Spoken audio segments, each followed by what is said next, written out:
Hello, everyone. Welcome to our weekly discussion series that's hosted by the Chaldean Cultural Center in collaboration with the U of M Detroit Center, Unique Voices in Films, and CMN TV. And today I have the amazing, the adorable, the humorous, there's so many titles that go with you, Zain Shami. Hi, Zain. Hi, Liam. So Zain is an actress and a stand-up comedian who happens to be of Iraqi background, but interestingly, I don't think you've ever been to Iraq. No, never. How sad is that? But yet she plays the perfect Iraqi. Like if you lived in Iraq, she's like your neighbor next door, your neighbor across the street, your neighbor down the street. Your auntie with the sandal. I got it all. She's got it all. And I'm not just talking about her as an actress. I mean, she's got the personality, she's got the looks. And we're so happy to have you here today because, you know, Zain has just started in a feature film. She co-starred as Hassina, and it's an Iraqi feature film called Pomegranate. So we had the honor of having her in Michigan for a while, and she gave everybody a good time. I hope so. You know what? I always say to myself when I wake up in the morning, make today a memorable day. That's what's so important for me. Make every day memorable. Did that. You had the patience, you know, things got very chaotic and you had the patience, and then you were able to give us that, just that entertainment field sense, which we all, I think from the Middle East, there's so much of a focus on the negativity and the humor, which for myself, that's the most memorable part about the Arab world. Really just gets there's not highlighted in any kind of way, but you bring that to the forefront, not just through the film, but please tell us about the work that you do, because you're very involved with different social media where we get glimpses of that on a daily basis. So I think you're absolutely right, which is the reason why I started my social media or started doing stand-up and acting, especially as a comedian, is because we focus so much on the negative as, you know, specifically as Iraqis. I'm going to be honest, we've been through so much. Our country has been through so much turmoil that we're constantly bombarded with the negative. So that's how I started. I started stand-up comedy that way, to kind of combat that, not just for myself, because it took a toll on me as an Iraqi Muslim woman. That took a toll on me, or an Iraqi period, but also just for everybody else. That's why I put myself out there on social media, through TikTok, through Instagram, so I can inspire other Arabs, other Iraqis to be like, hey, you know what? Every day doesn't have to be such a bad day. We can laugh, we can smile, even though, yeah, life can be pretty, you know, traumatic, excuse me. But we can do this. We can get out of this, especially by laughter, especially by smiling. That's what's important. Yeah, and you know, I was in Iraq during the sanctions. I visited in 2000, and during that time, as difficult as the situation they were going through, they still had that in them, where you enter their homes and they have that strength and they have that humor and they have that liveliness, and you bring it forward.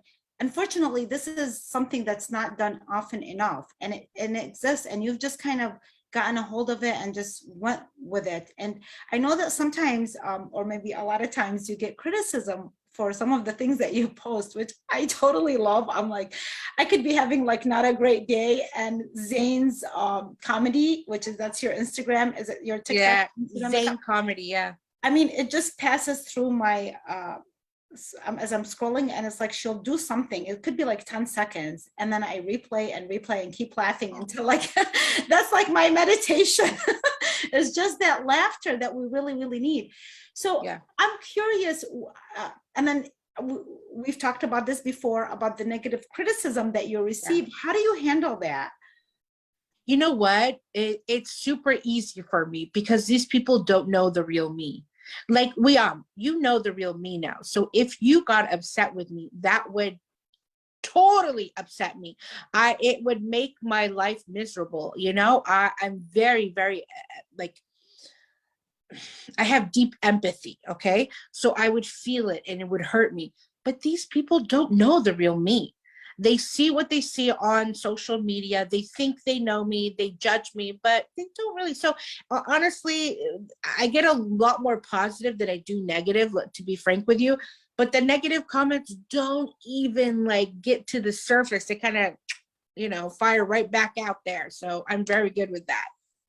Yeah, I'm gonna have to ask you a question related to that now, because I'd like to see the secret of that kind of a confidence, but I have to vouch for what you just said, because when we were on the set, and sometimes it got very hectic, and myself and even the producer, Sam Sacco, we saw, and I'm sure others, but this is between him and I talking, that we saw that oftentimes when we were very challenged with what we were doing, you would notice what we were going through, and then you would approach us and address it, and I'm like, oh, she noticed. And it just meant so much that somebody was seeing that side, and rather than complaining about it, saying, do you need any help? Or I saw that you were going through that. Is there any way that, and it was like, okay, this is a very nice feeling. So it's true, you do have that side. There was also the other side that I found interesting, that just, with all the comedy that you would say, and you say things that are really out there that are, I just love them. I just love them. But then on the other hand, you'll say, well, I have to go here because you know what? I have to fulfill my obligations and I have to be respectful towards everybody. And so you have that traditional, and there's that. For me, even though I was born in Baghdad and my friends were Muslims, and I have a lot of friends that are Muslims now, but I felt like you being here for those 3 weeks felt like more family, and it was more regular on a daily basis seeing you.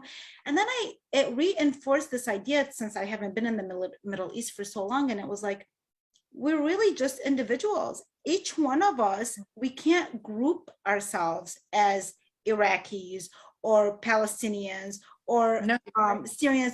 We're individuals, and regardless of how you're dressing, it doesn't mean, it just, even for me, it was a lesson, even watching the whole process, seeing how different each person was. So now I'm going to ask you, so where do you get this confidence from? Tell us your secret, come on. Is it your supportive husband? Can we give him the credit, or is it your parents, or my husband is your upbringing? Where do you? My husband is amazing, but I think confidence comes from you. I wanted to touch upon really quick something that you said, is that we're all individuals. I haven't been around Chaldeans. I grew up in LA. I only know 2 Chaldeans here. So when I went there, I realized exactly what you're saying, is that you cannot group people. The Chaldeans are like this beautiful, beautiful community, and each of you are so different and lovely. And can I just say that I love that so much. Sorry. I just really wanted to piggyback on that, because I wanted to make sure that you knew how much I appreciate you really opening up that aspect of your life, even taking us to the museum. I still tell my kids about it. Yesterday, I was telling them about it, and my son went online and he was looking up, the Babylon era and all this stuff. And he was just really looking it all up. So it was just so beautiful. Okay, sorry, my confidence. I wasn't always this confident, I'm just like everybody else. It takes time, and you really have to know yourself. So I will say there was a moment where I realized, oh, I don't give a crap anymore what people say about me. Once you reach that moment that I don't care what society thinks of me, then that's it. But at the same time, I'm not disrespectful. As you said, if I felt like I had to go to say, I'm like, okay, I have to go do this for this friend because I owe them this favor, I should go. So I know myself, I know what I'm doing. I know I'm a good human being. I know I'm just a respectful human being. But when I was in Kuwait, we were at this party, and it was a bunch of people that I didn't know. And something happened, and I said something, like I had never done this. I said something that I was feeling, like passionately feeling, and it came out of my mouth. And instead of people judging me, they all laughed and they loved it. They thought it was humorous. They were like, "You're so right, Zain. That's so true. I was thinking that too." And then I thought, oh my God, people respect people who say things that are on their mind and are honest. So I started to do that more, and that started to build up my confidence. And I started realizing, you know what? I don't care what people think about me now. I'm going to be who I am, a kind, respectful, beautiful human being. And that's it. And if they don't like that, that's their problem, because I know I'm a good person. So yeah, that's just how I got my confidence. I mean, my husband is an amazing human being who's always telling me to go, but I'm not going to give him that credit. Confidence comes from yourself. Yeah, and it's contagious. So Yeah.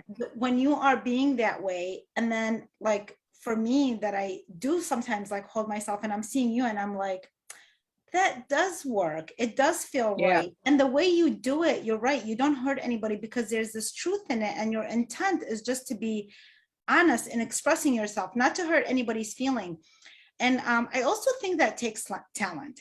I think when I watched your videos, my first impression was, oh my gosh, she's so unique. She's so amazing. She's so talented.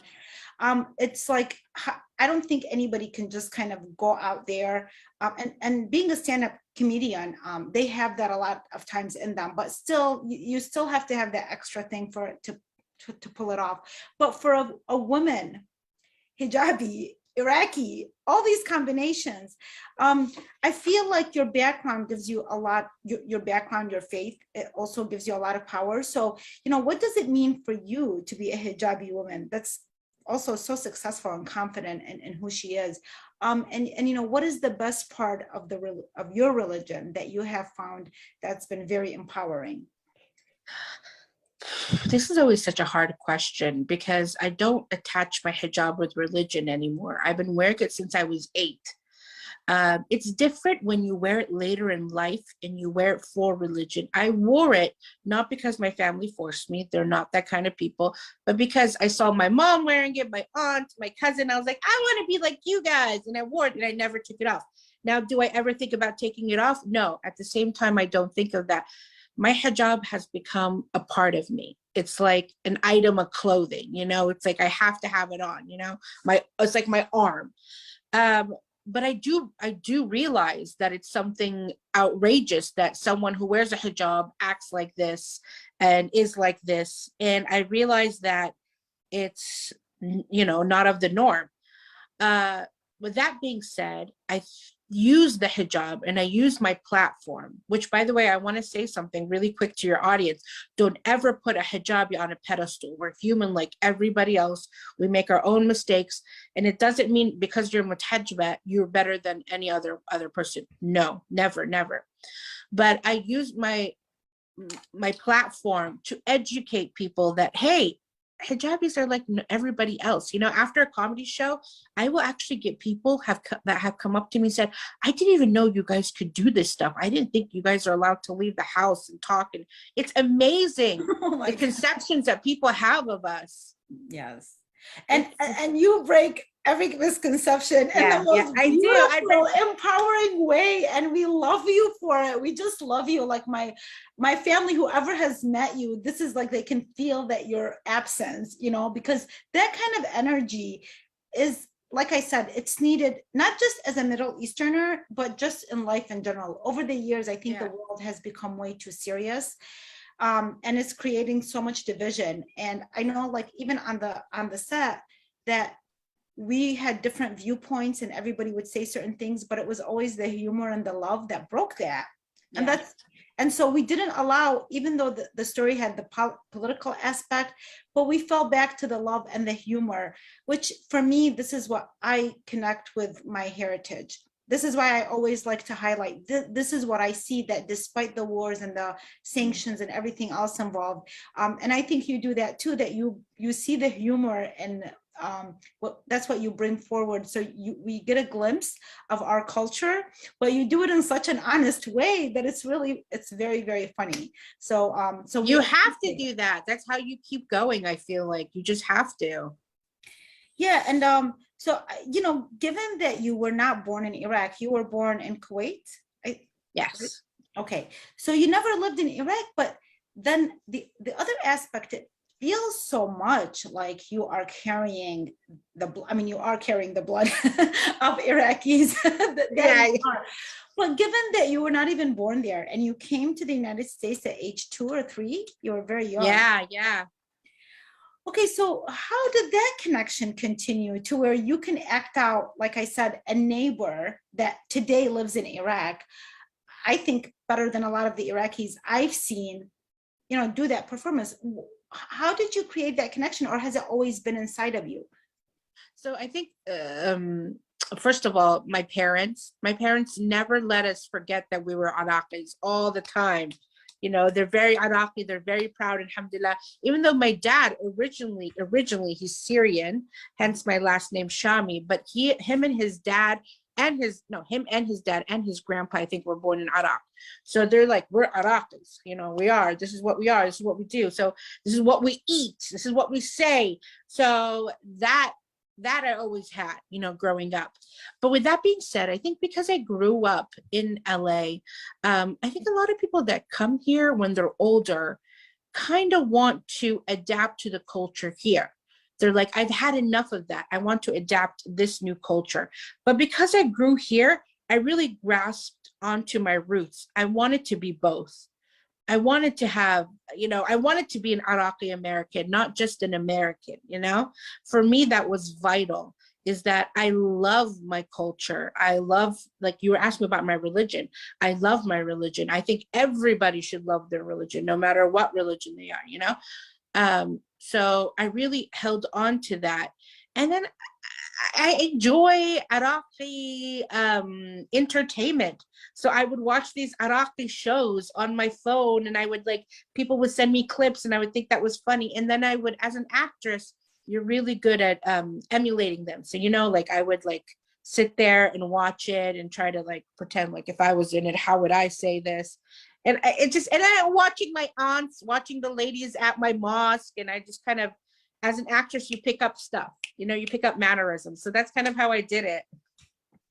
Well, the other thing I was gonna say that, when I was, so like you, and we found that the more we hung out together, the more similarities we had. Oh my God, we're so much the same, by the way. So much the same. The only difference, I swear to God, is that you're wearing the hijab. I know, I feel that way too. But her and personality, even, because the humor part, I always, despite all the suffering, despite the sadness that I would see happening in Iraq and everything, I would still bring out the best part of that region, because I still saw and I still see it. And I think that's how I ended up finding you, is because I love that so much.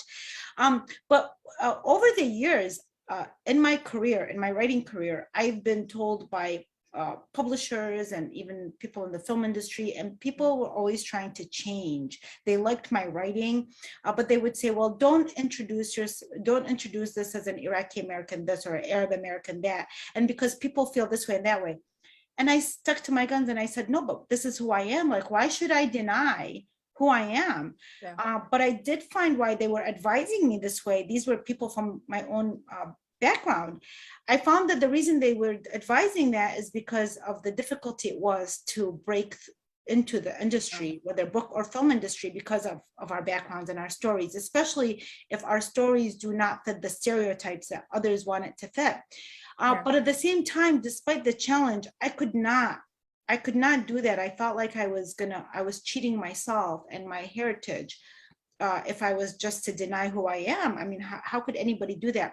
I really wish, for me, I wish people were more like how you are, that you kept true to who you are, because then I think we would have had less of a challenge, because it opens doors.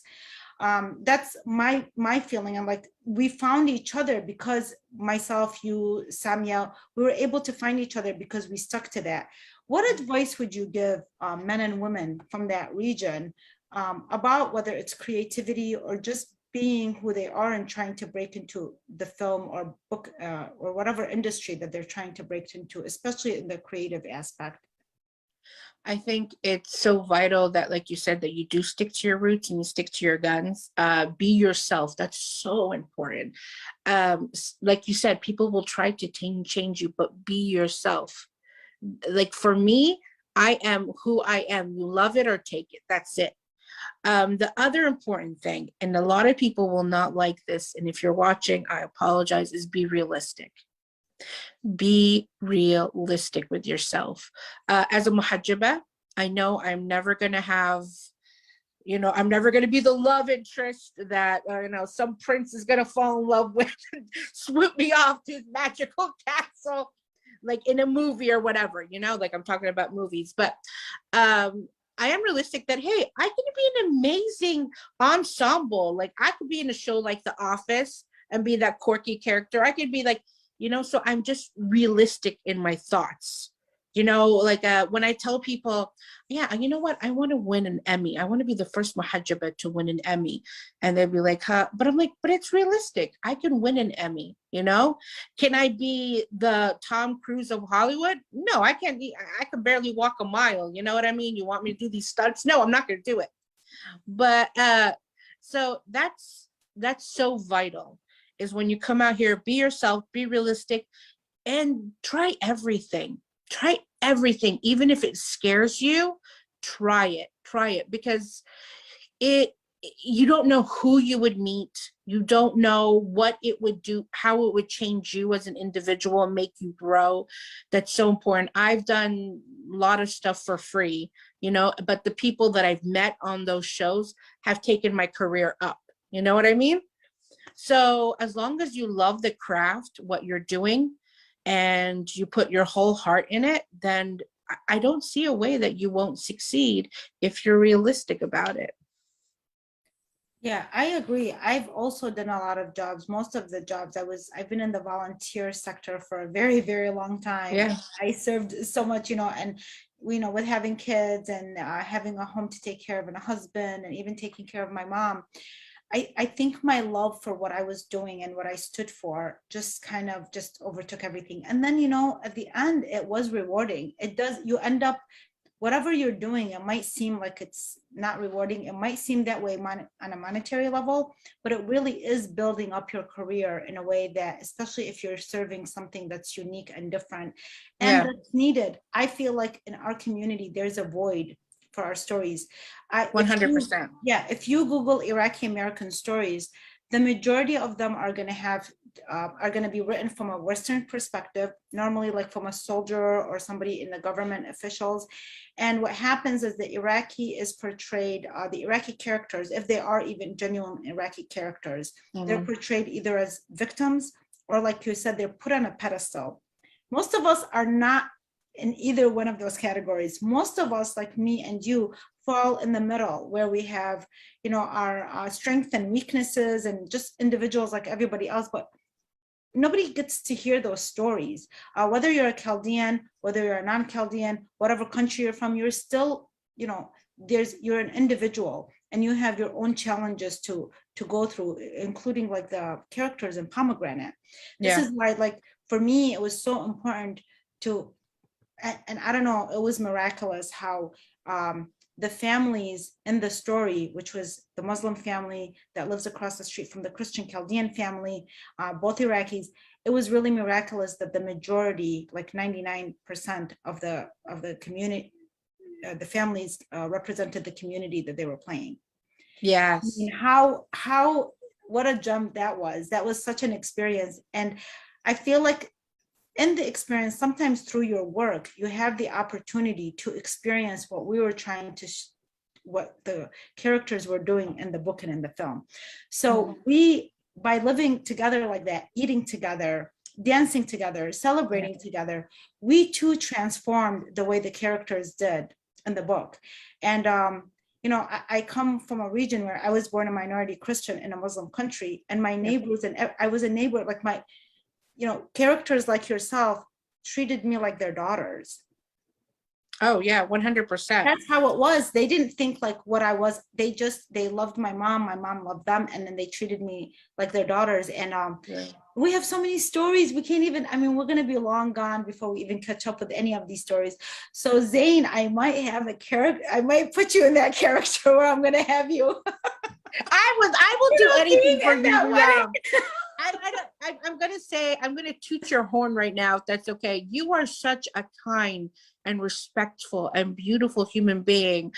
The way you took, like, when we ever had a problem, like on set, the way you went about it was so beautiful. It's how the way I would have went about it, because I know that two butting heads don't work that way. And I love how you had someone butt their heads, but you went around that. Hey, how can I fix this? Let's see, how can I? And that takes a lot of strength, especially as an Arab woman, because we're always being put down, all the time. But for you, you're like, I'm going to put that on the back burner. I'm going to address this. Let me see what I can do about this. And later on, I will say, hey, that was not cool. What happened? But we can do that at a different time when I, need this. Right now, I need this to work out. I need everyone to be happy. And you also put others ahead of you, like us. I did notice that. So bravo to you. Thank you. I think Arab women, Middle Eastern women, we've had to, for decades, learn how to think about what we want, but do what we have to do to bring peace and harmony between our families, our tribes, our workplaces. And I think that I took all of that and used it on the set. And when we have the opportunities to be in this position, when we get this far, all we have to do is use those tactics that we've learned from our mothers at home. And to put it into, and that's another thing that the Arab woman is not seen as. I think it's undervalued, like how important her role is, because she doesn't usually have the opportunity to shine. And so we don't get to see her doing the kind of work, the amazing work, because she does it quietly and intricately, and she does allow others to be ahead of her because she is trying to do things for the higher good. 100%. So I really, this is the culture that we grew up with, and all we are doing right now is being able we want to share this with the world so that their viewpoints change, because I believe that storytelling matters, stories matter.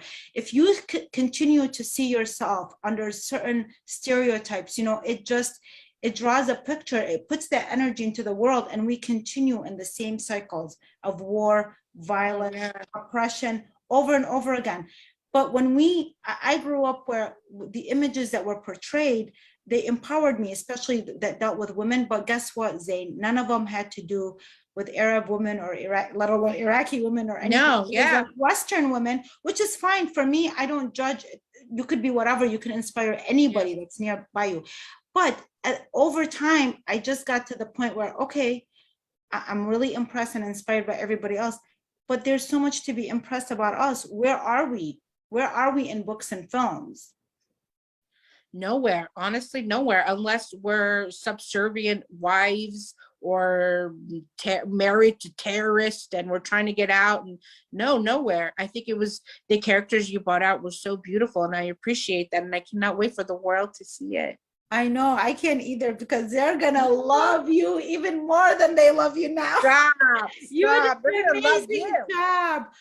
This was an incredible experience to bring Iraqi Muslims, or we had a Palestinian he was, oh my gosh, so like lovable, awesome. so lovable. Not to mention he was just so charming. He was just stealing all the girls.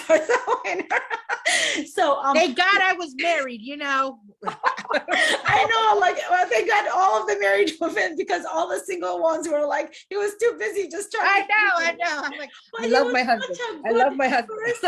Yeah, he was just such a good person, and with all his charm and everything, everybody was so down to earth and was treating each other like family, like sister and brother and everything else.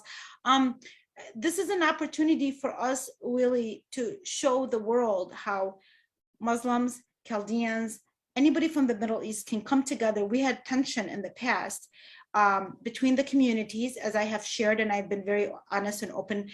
For me, being part of the Chaldean Cultural Center has been such an honor, because they have really believed in my work and allowed me to create the environment that we're right now creating. And on a personal level, my projects try to do that as well.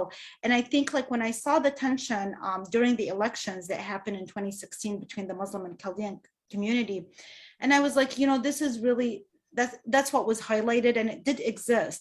But at the same time, there was the other side that existed.